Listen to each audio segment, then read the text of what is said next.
TV 토론 보고 충격받았다는 분들 많은데 벌써 네, 한숨을 쉬시는 건가요? 임세현 선생님 어떠셨어요? 저는 진짜 솔직히 말하면 언급을 별로 안 하고 싶습니다. 언급조차 하기가 제 입도 더러워지지만 시청자분들께서도 매우 불쾌한 감정이실 것 같아서 언급이 참 조심스럽네요. 그런데 참 모르겠어요. 이게 평론이나 무슨가를 이야기를 할 때 적어도 최소한의 어떤 해석을 하거나 어떤 의미를 부여하거나 아니면 의미가 없다는 식의 예를 들어 뭐 평가를 하거나 하는 지점들이 분명히 있잖아요. 그 어떤 것도. 근데 어제 저 발언은 제가 이 정치적 의미나 뭐나 이런 걸 해석이 가능한 것인가? 과연 내가 어떤 말로 이게 나쁜 것에 대한 건데 어떤 말로 제가 이걸 말씀을 드려야 될지가 아예 그냥 머릿속이 하얘집니다. 너무 뭐 불쾌하니까 이건 말할 것도 없고요. 뭐 다 아마 시청자 보신 분들이나 들으신 분들이나 본 분들도 같은 마음일 거다라고 제가 생각이 듭니다. 2시간 토론 중에 기억나는 건 이준석의 끔찍한 인간 혐오 발언 밖에 없다 이런 거네요. 너무 저급하고요. 제가 다른 것들은 이제 많은 분들께서 공감하고 계시니까 그거 말고도 여러 문제점이 있지만요.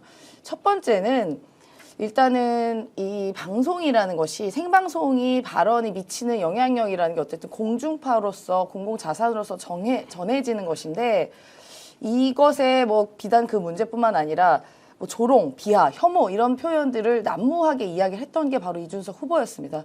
저는 그래서 이 부분에서 굉장히 문제를 제기하고 싶고요. 또 하나는 어제 이런 표현이 방송통신심의위원회의 규정에도 어긋난 것입니다. 그 심의 규정에 의하면 일단 품위 유지에 대한 것이 있어요. 이건 뭐 단순히 본인이 뭐 이준석 TV 나가서 떠드는 수준이 아니잖아요. 거기서 떠들어도 문제가 됩니다만 예를 들면서. 근데 이 방송 심의 게다가 그 엄중한 대선 후보 토론에서는 이 규정에 대해서 엄격하게 지켜야 된다고 보는데 그 중에서는 각 호의 어느 하나에 해당하는 내용은 방송하면 안 된다라고 되어 있습니다. 거기서 음란하거나 성적 수치심, 위반한 내용, 그다음 또 하나는 신체 부위를 노골적으로 묘사하거나 성적 대상화하는 표현 이렇게 다 나와 있어요. 그렇기 때문에 이 부분에 대해서는 저는 방송위에서 좀 엄격한 제재를 해야 되는 거 아닌가 아무리 토론이라 하더라도요 라는 생각이 들고요. 또 하나 두 번째는 사회자가 그런 거 막으라고 있는 거 아니겠습니까? 근데 왜 이렇게 적절할 때 개입을 안 했나.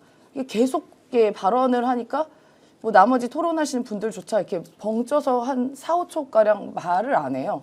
사회자도 아마 벙쪘을 것 같아요. 왜냐하면 상상의 틀을 벗어나 있잖아요. 이준석 말이. 아니 감싸는 게 아니라 너무 놀랐을 것 같아요. 이게 뭐지? 뭐 우리 김 박사님 토론 총평부터 일단 해주신다면 역시 남는 건 이준석인가요?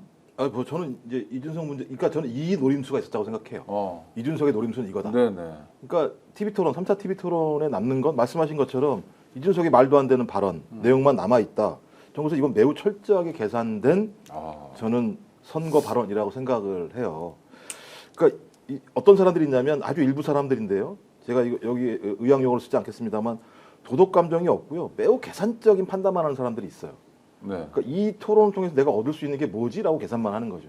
그러니까 전체 많은 사람들의 도덕 감정을 나쁘게 하는 발언 이런 걸 고민하는 게 아니라 우리가 그런 얘기를 차마 하지 못하는데 자기에게 이익이 될 거라고 판단이 들면 그걸 요걸 얘기하면 이런 이익을 얻겠구나 라고 판단하는 거죠.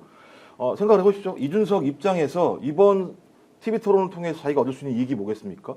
자기가 1등 할 수 있겠습니까? 1등 할 수 있는 건 아닌 거죠. 그러니까 만약에 본인이 독자 완주를 한다면 10% 이상 15%를 넘었으면 좋겠다. 그럼 10%와 15%를 넘으려면 어떻게 해야 되느냐? 이재명 후보를 싫어하는데 아직까지 투표를 어디로 할지 정하지 않은 사람이거나 여전히 이준석에게는 마음이 없고 김문수에게 찍으려고 하는 사람들에게 내가 어떤 호소를 하면 될까라는 판단을 하지 않겠습니까? 그럼 남아있는 게 어떤 거냐? 20, 30대 남성 중에서 아직까지 이준석한테 마음을 주지 못하는 사람들. 두 번째가 뭐냐면 60대 이상 김문수를 엄청나게 지지를 하고 있지만 이준석을 지지하지 않는 사람들. 이런 사람들한테 내가 어떤 자극적인 발언을 하는 것이 나에게 관심을 돌릴 수 있는 방법일까? 라고 얘기했을 때 지금까지의 방식으로는 안 되겠다고 판단했으면 저는 어제와 같은 방식을 통해서 완전히 예를 들면 판을 갖다가 그것으로 끌고 가려고 하는 측면들이 있었겠죠. 그러면 많은 사람들이 봤을 때 이건 도덕적인 어떤 판단을 하는 게 아니잖아요. 이 이자들은. 그러면 내가 누구랑 가장 잘 싸웠어? 이재명이랑 누가 가장 잘 싸웠어? 나 아니야? 네. 이런 이미지를 만들어 주게 되는 거죠. 근데 이게요, 이준석만 그런 게 아니고요. 전형적인 극우주의자들의 선거운동 방식이 이래요, 실제로. 그래서 정확히 적을 규정해 줌으로써 그 적에게 가장 예를 들면 말도 안 되게 반도덕적인 혐의를 씌움으로써 여기에 열광하는 사람들을 내 편으로 만드는 정치 방식.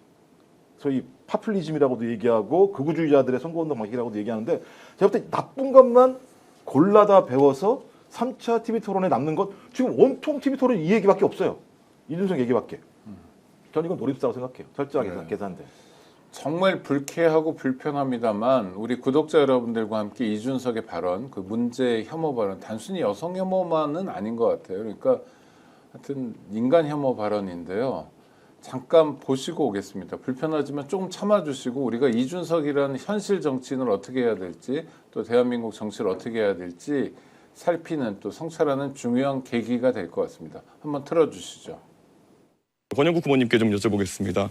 네. 권영국 후보님, 그 사실 이재명 후보님이 사실 가족 간의 그런 어떤 좀 특이한 대화나 이런 걸 하셔가지고 문제되신 건 아까 사과하시고 이렇게 했었는데요. 가장 또 놀라는 것이 혹시 정의당의 그러니까 민주노동당 기준으로 여쭤보고 싶은 게 만약에 어떤 사람이 여성에 대해 가지고 얘기할 때 여성의 어떤 성기나 이런 곳에 젓가락을 꽂고 싶다 이런 얘기를 했다 그러면 이거는 여성 혐오에 해당합니까? 아닙니까? 그건 뭐 답변하지 않겠습니다. 민주노당 기준이 없습니까? 이런 성폭력적인 발언에 대해서? 그건 있죠. 그러나 지금 이걸 묻는 취지는 잘 모르겠는데요. 기준은 매우 엄격합니다. 매우 문제가 되는 발언입니까? 아닙니까?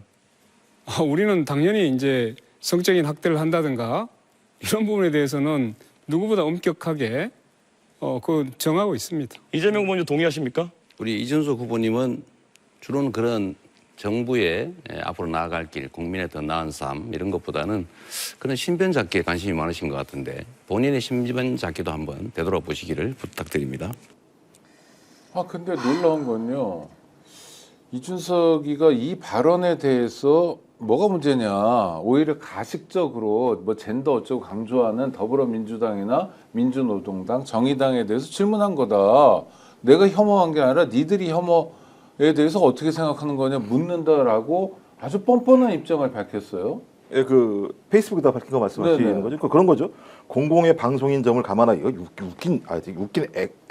욕을 하고 싶은데 진짜 감안하여 원래의 표현을 최대한 정제에 언급했음에도 뭘 정제했습니까? 아까 다 들으셨잖아요.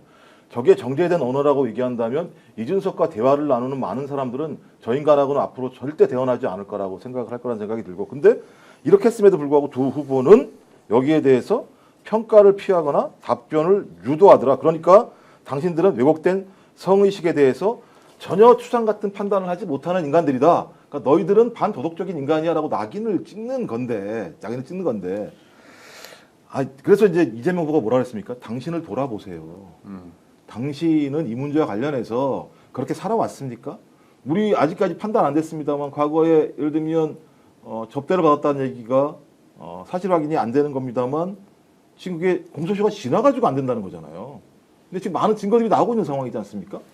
본인도 그렇게 했으면서 남에 대해서 잣대를 댄다라고 얘기하는 거 우리가 얘기하는 보편적인 도덕 감각을 가지고 있지 않은 자다. 그러면 도덕적인 감각을 가지고 있지 않는 자가 정치를 해서 권력을 갖게 되면 거기에 나오는 결말들은 피비린내나는 약자들의 고통밖에 없다.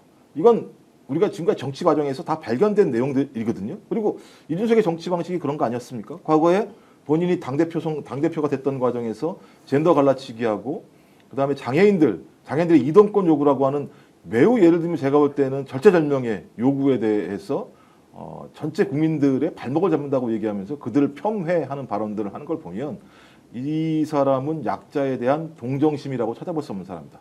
이런 사람이 정치를 하게 되면 윤석열이 된다. 그래서 오죽하면 권영국 후보가 40대 윤석열이라고 평가했던 부분들은 많은 사람들의 보는 눈은 똑같다.